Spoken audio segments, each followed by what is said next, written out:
আজকের সকালটা হয়েছিল অন্য দিনের থেকে অনেক বেশি সুন্দর এবং শান্তির, কারণ আজ সকালে গিয়েছিলাম বড়মার মন্দিরে। পুজো দিয়ে মনটা অনেক ভালো হয়ে গেল।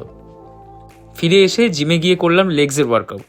নর্মাল বেসিক স্কোয়াটস দিয়ে শুরু করলাম, তারপরে ছিল লেগস এক্সটেনশন, তারপর মেশিন স্কোয়াটের সাথে ছিল লেগ প্রেস, এছাড়াও ছিল সুমো স্কোয়াট। এতদিন সুমো স্কোয়াটটা কিন্তু একটু কম ওয়েটেই করছিলাম, আজ একটু ওয়েটটা বাড়ালাম।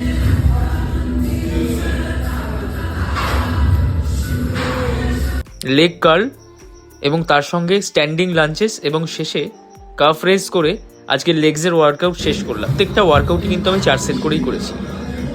দেখো, যারা সবে সবে জিম স্টার্ট করছো সবাই কিন্তু বেসিক ওয়ার্কআউটে সবসময় জোর দেবে। দুপুরে কিন্তু আমি নিজের মিলটা চেষ্টা করি ক্যারি করার, খুব বেসিক মিল থাকে যাতে বাইরের খাবারটা কম খেতে হয়। কদিন ধরে কার্ডিও জোনটায় খুব ভিড় হচ্ছে, তাই জিমে কার্ডিওটা ঠিকভাবে করা হচ্ছে না। তাই রাতে কাজ থেকে ফিরে এসে রাস্তায় হাঁটছি, আর ওরাও আমাকে ফলো করছে।